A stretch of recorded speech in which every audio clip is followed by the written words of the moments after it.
Hello, friends of the Wheel of Time. Here is our review for episode 7, The Dark Amongst the Ways. This review will contain spoilers, but just about the episode, of course, nothing that is beyond the episode. So let's get right into it. It started with a very dramatic scene with a pregnant woman fighting in the snow. And here's the first spoiler, because later in the episode we find out who that woman is. It's the mother of Rand. And we also hear that this is actually a big thing.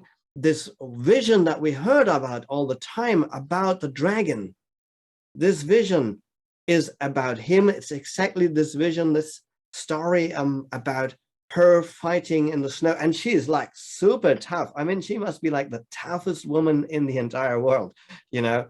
I mean, that was amazing. I was like, wow. I mean, she was pregnant. She was like in her 9th month or something like that. It looked, and she was fighting off these assholes, basically, you know? I really liked when she took the cloak of the other fighter and then packed him. It was so great fight scene. Yeah, I mean, that would have been a tough fighting situation at the best of times, and she was highly pregnant. Wow. I mean, but it also gives like this heritage to Rand, and Rand, like he is the ancestor of that woman. We don't know anything about his father yet. And clearly his, you know, the guy we thought it was his father actually apparently isn't his father. But you know, just having such a mother makes him like, wow, he comes from a lineage of tough, super tough people, you know. So that's, but we also, with having this scene and having later on revealed that we now know who is the seer who actually did this prophecy about the dragon, and we know the exact prophecy. So that's very interesting. So before that was a little vague, and we didn't know, somebody had a prophecy and we didn't know what exactly the prophecy was like, and now we know exactly what the prophecy was about. And you know, if I may do a little spoiler from the book, but it's just about what happened already in the episode. The sword was a heron mark. That's also a very interesting symbol, because these are special swords. Not everybody has that kind of swords. So it was an identifying marker in the prophecy, apparently. And this is also, it's something quite special and rare. These are not ordinary run-of-the-mill swords, you know. So I think that's also interesting to know. End of the spoiler. So well. Yeah, it's fascinating. So we also learn about the Aiel, because his mother, Rand's mother, is an Aiel, and we learn that they are very great warriors, as you already said. Even pregnant and even a woman can fight several men and win. And this also reminded me of something that Nynaeve said to Lan. She told him, a boy without a family. And I thought, yeah, well, that's true for Rand as well, so to speak. So his true family is yet unknown. Yeah, well, at least partly unknown. Partly. Yeah, yeah. But also, we learned some great details about Lan's background. So he is technically a king, even though he's a king without kingdom, as it was said in the series. But we never know. I mean, this kind of could still become something. What happens if they finally, you know, if they're victorious? Will this kingdom, you know, still exist or exist again? Something like that could be interesting. And also he has this, they can make children and they live happy during five series or 5. Yes. And you know, there's also this adoptive family sort of that he had, that apparently the people who brought him into safety, and he introduces Nynaeve to this family. So that's also interesting. Shows that the beginning of it's almost like he introduces her to pretty much the closest thing he has to parents. Yes. So if it should lose its bond with Moraine, it could be maybe become something. Yeah, or it already is something. I mean, whatever that thing yes, is. okay, right. I mean, okay. I was like, more durable. I was, yes. when he was before the door, they were both before his door. I felt like this is kind of scene where you'd go like, "Do you want to come in for a cup of coffee?" I mean, despite the fact that I probably don't have coffee, Then I knew it's like, "Oh, good night, okay." Yes, but I already thought when Moraine said, "I like her, I like the girls," so it's like maybe like a kind of agreement, or and that's very interesting because thought, oh, now it could come quite quickly. Yes. Yeah, she gave him permission, so to speak. And that's interesting, despite the fact that she always opposes Moraine, but she kind of said something positive about her to Lan. So I think that was kind of a personal greatness, a personal, sign of good character. I think that maybe Moraine was preparing for her death, or for being separated from Lan for a longer time, because the seer predicted that the Amelin Seed would be her downfall. So this does not sound good for her mission, actually, or for her personally. Yeah, I mean, even before that, I mean, basically at the end of this episode, she would enter, not yet quite to the eye of the world, but pretty much she seems to guide Rand there, and having pretty much defined that nobody survives unless they're the dragon. That means she's on a suicide mission as far as she is concerned herself. Yes, but if the Armelin Seed is going to be her death, then that means she has to come back, so that she dies with Armelin Seed being the cause of it. So yes, I thought. It's very interesting. So the question is, in this world, how deterministic are prophecies? Does this mean the Amelin Seed would be her downfall if she came back, or does this mean she's pretty much sure she comes back because it was already prophesied, so she's invincible before that, So we do not know how exactly prophecies work here, because does this mean that there's a prophecy and now we know for sure that this has to happen, basically, that Moraine cannot die before the Amelin Seed has become her downfall? Or is it pretty much more like a weather forecast, like a warning that might happen, but she can still prevent it, or she could still not even ever get there because she dies before that? So is downfall a death? So was it not necessarily, but it is a downfall. So I mean, yes, if she would die at the eye of the world, the Amelin Seed wouldn't be her downfall in any sense, So this is why I interpreted it a bit different. So I thought that it was said the Amelin Seed is ornated, so she's on her throne making a decision probably. So maybe she gives an order of some kind, and it leads to consequences, but we still don't know. So not yet. I find that very interesting. The mentioning that she was in full regalia. So why is that? And the question is it the Amelin Seed that is now the Amelin Seed, or is it somebody else? I was kind of having the suspicion with the whole scenery, maybe Liandrin would become the Amelin Seed, and she would be the one in full regalia, who would be her downfall. Maybe the current one, maybe the relation, she's overthrown, or even the relationship with Moraine becomes known, and they choose somebody else, which might be Liandrin. It's not impossible, also because Moraine sends message to the White Tower to go and get Matt, and so the Red Ajar will do that, and maybe this will be a success for them. So hey, we've got the dragon, and maybe Liandrin can use it against Siuan.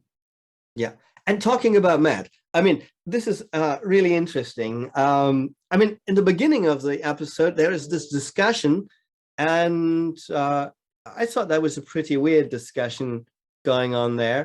You know, I mean, they were all like, "Oh, poor Matt" and stuff, and I got like, I mean, I wasn't understanding where exactly they were, but to me, it felt like they pretty much entered hell. They haven't yet, but it seemed like, you know, so, okay, so poor Mads, and he's in danger. Like, we've just entered the gate to hell and he didn't.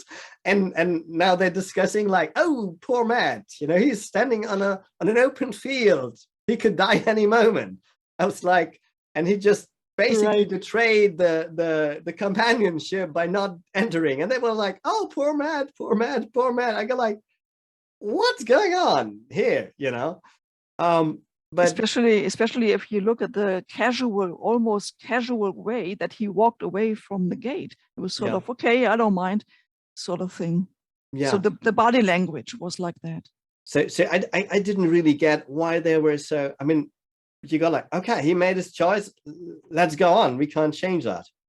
I mean, it was also very clear, anybody who'd seen him, that it was not Moraine who stopped him from entering. He chose not to try to enter. So that's kind of like, I felt like, what's going on here? Are they just trying to show how much everybody cares? Or but it didn't feel congruent to me, to be honest. Especially if you think about the way this has handled before. So they belong together, they are a group. And then if you see what Min said, the seer, she said they all belong together. They are a group. They are connected. They are very strongly connected, and it's unusual. So maybe this is an explanation. And if we go to the end, it is all like everything goes, you know, they separate, and so it seems like a bad thing, but who knows? The seers come afterwards. So we don't know really if Matt would be included with that. Yeah, but, yeah, that's true. The seer was speaking about the 4 people who were there, not about. She did not include Matt. But they were discussing as well. So if Matt could be one of the reborn dragon, he should be with us. And I found really great Moraine. So she was so straight and clear. If he is, then it's even better he's not with us, because he is so dark that he would be drawn by the dark one. So I found her again very straight and really this like nearly visionary kind of being near. So she's willing to die herself, and she's willing as well to put other people in difficult situation for her own mission. Yeah. So, I mean, she's a strong leader, and I also thought her leadership qualities would be quite obvious when they arrived, and everybody was like, "Oh, we had those strange voices," and she immediately addressed it, which I thought she should have. I was kind of wondering for like a split of a second, "Hey, she's not going to say about anything about this," but then immediately she did, and she said, "Hey, don't worry too much about those voices. Don't let them get to you." And I think that was very important to say that. I think in a real situation, a good leader should have even said a few more words, but I guess for storytelling reasons, they didn't want to expand too much on that. But that was important to address that. And she's very clear. She's also very clear about Matt, and she pretty much has made her decision by sending this message to the Red Ajar. And that's kind of a little difficult choice, because I think the others would not agree with that. And this may also, you know, if this comes to be known by the others, maybe there's can be some sort of trouble, you know. Yes, definitely. Yes, so it's very willing to be everything that's needed to achieve our goal. Yeah. Talking about Matt, I mean, there was this scene where you saw somebody who was looking like Matt and dressed like Matt, entering on his own to this world. So I was thinking like, wow, so he can, if that was really Matt, he opened the gate on his own, followed them. So what was that all about? Did he come back and maybe get the dagger and then have the power to do this on his own? Or did he have that power even without the dagger? I don't know. But or was it not mad and it just looked like mad? But I thought it was mad. Actually, at first, when I saw that person, I thought he pretty much walks like a trickster. And my first, the first idea came to my mind is, yeah, it could be mad. But after in the city, we see that person again. And I see what you mean. Yeah, we see that person again, and I believe it. I don't remember the name. Maybe you remember it, Andrea. I always forget it. It's the Padan Fane. Yes. Yeah. Padan Fane. Yes. Mhm. Yes. And you're right, Christian. I thought as well a trickster or maybe a charmer. You know, because like, ooh, I'm coming and yes. That would be worth rewatching. I didn't. You know. When he comes out from the gate of the. Yeah, we see that person again in the city, and Rand turns around and, well, I believe it was Rand who said, I believe it Perrin. was that Perrin. Yeah. So who exactly was Padan Fane? So if you remember the first episode, Padan Fane was this guy coming into the town to sell some things, the trader. Oh yeah. And when the Trolloc arrived, he wasn't surprised, and it just faded away. So it just went away discreetly.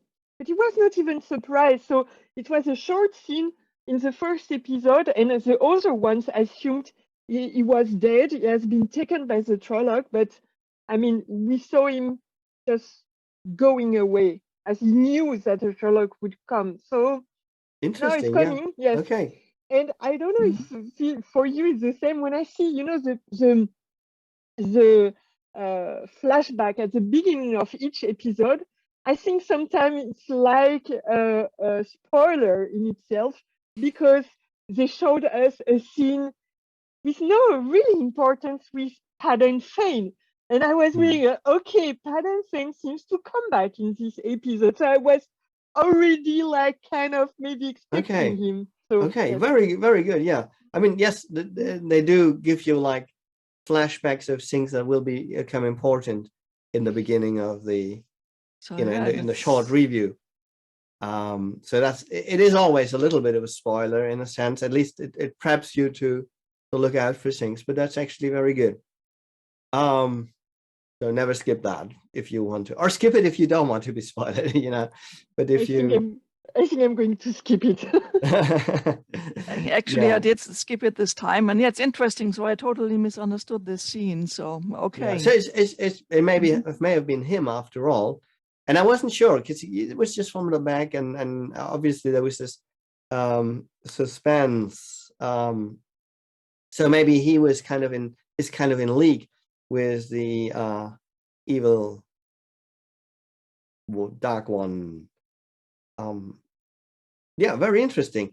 Also interesting the way the different characters actually behaved inside this passageway between the two gates. You know, I think that was very, very interesting. And apparently there was even a bet going on between Lan and Moraine, and about Nynaeve. And Nynaeve, I mean, she pretty much saved the day. That was very interesting. And I didn't know how the rules were. I mean, they said don't channel in between there, but when somebody had channeled, I don't know, would it make it worse potentially? Or could you say like, doesn't matter anymore, you know, because already somebody had channeled. And apparently these dark forces came that whispered, you know, negative thoughts to them. But the interesting thing was when they had this review later on, when in Rand's thoughts, you know, originally it was pretty much like Egwene had channeled, And then I wasn't so sure anymore. It seemed like Rand had actually channeled It was in this Rand. situation. It was Rand because, well, I think it was Rand because we also have seen that door scene. Yes, and there was also the channeling yes. energy, which we didn't see in the first time this was displayed. Yes. Yeah. So he pretty much channeled himself through the doors out of something. Yeah. Yes, and we see that that the weaves were black or gray. Yes. That's, in my opinion, that's a pretty clear sign that he could also be a false dragon, maybe, because it turned black again, like the other false dragons channeling stuff. I didn't think they were so dark. At least I didn't notice them to be that dark. It was a shot. The second channel after we saw that scene in that pathway. The second channel where he protected his girl, it turned black. Okay. Yeah, I think in the end it might have, but it was white in the beginning, certainly. Yes, that's what we first saw. Yes. Yeah. It was a trick of the of the director, I guess. Yeah. To make us believe it was Egwene and then it was Rand after all. Yeah. Interesting. So we learn he can channel as well, and yes, later on we learn he's a dragon. Yeah. I'm not sure yet if he's really the dragon. We may well the seer seer tells us so. Yes. Well, at least I mean, of course, there's always a possibility that we are misled here, but I think the facts about him being the dragon are there was this prophecy, and it seems very strongly that this is the one prophecy they talk about already in the first episode, that there is a prophecy about the dragon.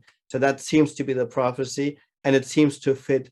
The details seem to fit to him. I mean, that would have been an interesting information to start with about the sword that she saw and stuff, you know. So that seems to fit exactly to him and to none other. So I mean, I don't know why they even weren't sure in the beginning, because if they had the whole information from the seer that she was an Aiel woman, so it's pretty obvious. Yes, and he looks like an Aiel. Yes. Yeah. But I was on the past. I was also surprised that Egwene feels the presence of the Trolloc, because Lan, the warder, is supposed to be the one who are very good at feeling the Trolloc. So I found it a bit surprising that. But we also find both in the prophecy and in the in this passageway, we get information about Perrin, because he can see in the dark much better than everybody else. And then there are later this prophecy about the yellow eyes, which we already knew about. So that's what is revealed about him. And there's many other interesting information. So Rand's holding a baby. If that is a prophecy that is deterministic rather than potential, that would mean he comes back holding a baby in his arm. I mean, it might be Egwene's child. We don't know that yet, but so it might already be. She might already be impregnated with his child. So, but either way, you know, if he's holding it in his hands, then he has to come back. You know, of course, if it's not a deterministic prophecy, then it's just like, okay, maybe he comes back. But if it's a deterministic prophecy, then maybe he isn't really the dragon. So if you doubt one prophecy, you can doubt every prophecy, actually. I don't know. I don't know. I think there's different possibilities here. It could be non-deterministic, but still potential. So anything about the past would still then be true, but prophecies about the future may not happen, you know. But otherwise they're just guesses, you know. Then, but if it's a prophecy, I would say at least the things about the present and the past should be true. But we don't know. We don't know how. Maybe also seer can be wrong. But in most fantasy series, at least that's probably not the case. But we have we have some other vision from Min. She saw that regarding the girls, there would be a flame and a ring. The flame could be the flame of Tavalan, and the ring, of course, the ring of an Aes Sedai. A white And flame, yeah. a white flame. And we don't know to whom it refers actually. And later on, we learned that Egwene wanted to be trained for an Aes Sedai, and Rand would. He said he would not let her go alone and let someone else be her warder. So I thought, while this happened, I thought maybe this is a foreshadowing, but of another kind. So maybe if he's a dragon and she becomes an Aes Sedai, maybe they will sort of unite the power, the one power again to both genders. So it's possible. We do not know what the dragon can do, and if he can undo this darkness that the male side of the true source has suffered. Actually, I would expect that it takes two, a man and a woman, to sort of solve this. I don't know. It's possible. Well, there's a man and a woman now on the way. That would be Moraine and Rand. But I think it's also interesting about the ring of gold and the white flame. We do not know what the white flame means exactly. It could be to do something with the tower. I mean, it wasn't the title of the last episode was the flame of Tavalon. So a white flame. It could that be like the new Amerlin seed or something like that? But it could also be, I don't know. I mean, if she was burned on the stakes, could also be a flame, even though I don't think it's a white flame. But then the white cloaks, I don't know if that could be like the worst possible interpretation of that. And the ring of gold made me think immediately of the Aes Sedai. But this could be also, do they have marriage rings in this world or something like that? You know, just a ring of gold doesn't have to be a ring of an Aes Sedai. That's ambiguous, you know? That's true, yes, certainly. So we don't know about that. Prophecies are always difficult to understand, and that's why I found funny when at the beginning, you know, when Min started to say, yes, the big guy brooding, and Maureen said both are big and brooding, so please. Yeah, she was like, be a little more precise here, you know? So that this might be important, you know? It's also funny. It's just several jokes in here, so I like that. Yeah. That was really, really nice. So we have two couples also, you know, talking about marriage rings a little earlier. We have two couples that have come together, both have some challenges in their relationships, one way or the other. Are you coming to Perrin? That was such a surprise. I mean, it was already hinted when the whispers was, you left another woman, and it's a little tough for him. So what happens with him, and how does that affect him? You know, I mean, he has like the worst possible destiny so far from everybody, maybe except Matt. We don't know that yet. But I mean, yes. So I looked at everything back with one other view on this thing, because I thought each time he's looking at Ron and Egwene, he's very sad about the wife he lost, but it seems no, he's sad about not being with Egwene. So it's interesting to have this turn in the story and interpretation of everything that happened with him. Yeah, absolutely. So this scene has still a potential to result in some crisis. Maybe it comes up again, but it's pretty clear that Egwene still has made her choice, and if she is going to be with somebody, she's going to be with Rand, providing he survives. But then he was seen having a baby, so I guess that's that. And then there's this other love story with Nynaeve and Lan. And I think it's also interesting how many times Nynaeve's pride is mentioned in this episode again. So this seems to be like a continuous thing. And I'm starting to think about the personality archetypes of the figures, and I'm starting to think of of a king archetype here, or queen it would be in that case, I guess, with her. So I think there's this quality of, it's very much about her. I mean, it may still be just her resentment towards I was Moraine. thinking about a guardian, because it seems she's so about protecting the other ones. And when we think about what said, you know, this dark wind as they were in the past, she was her fear is to not be able to protect other people. So I see really this pattern of wanting to protect others, to be mistrusting, and as well being the pride, or is as well a kind of aspect of the guardian. So that's very interesting, because that was been the other choice that I was considering. I mean, the two are closely related, so they have a couple of similar features. But yes, she might also be a guardian archetype, one way or the other, and that also fits to her protecting, indeed. So there's a lot of protecting, and also there's this thing like, if it wasn't about Moraine, she probably would have made her choice already, you know. So where do you see the others? I think yes, Egwene and Rand. Before we go on, for the people who are watching us now and don't know about it, we have a video series about the archetypes of personality, which is very interesting to, for example, look at figures in a movie or real person in real life. Or even people you know in your real life, and get a better understanding of them.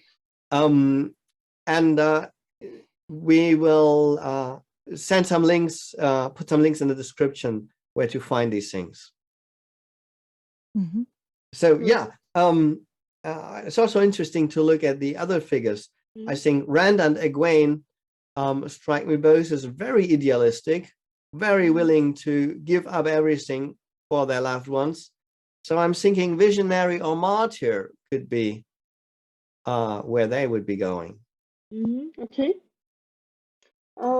Yes. So Egwene, I think, as well, visionary or something like that. She's very willing to give everything up. With Rand, I was thinking maybe, for me, the idol hero. So for me, it was at the beginning already the dragon reborn. So I would go in directions that would fit with this. What are you thinking? Maybe I don't know, maybe a king or... No, I wouldn't say king at all. I think because the king archetype is one that's focused on themselves and pride. That's why I said Nynaeve might be an option here, if she's not a guardian, which also I think may even fit better. Visionary is about having a greater ideal, and certainly Egwene has this vision about her own life becoming an Aes Sedai.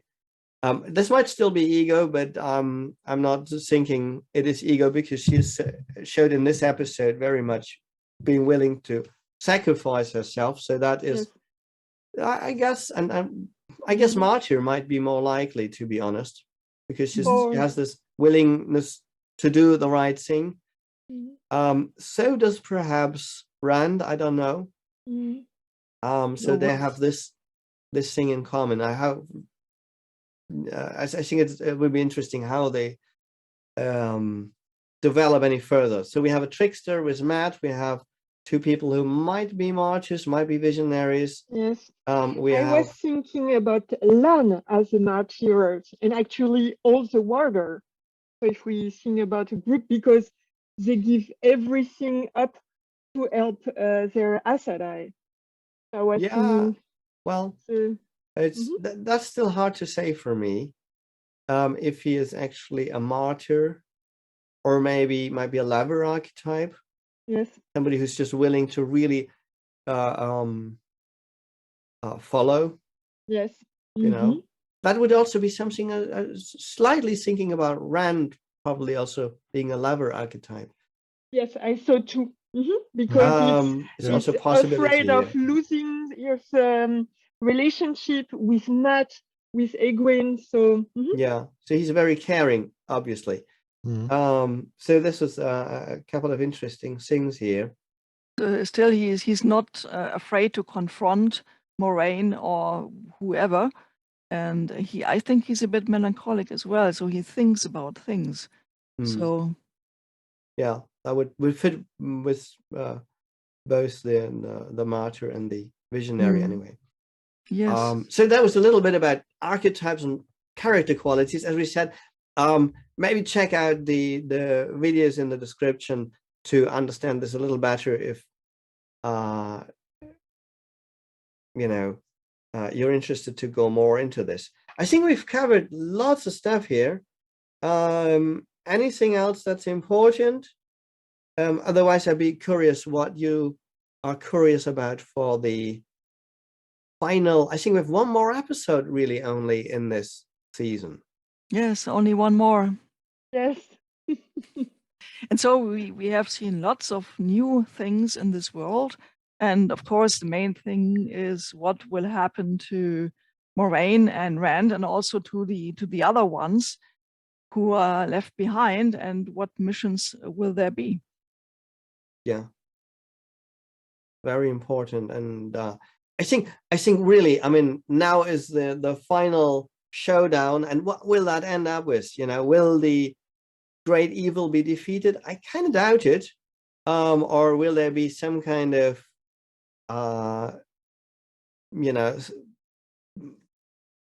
situation where they have met the evil but haven't been able to defeat it, and then they'll have to do a second attempt or something.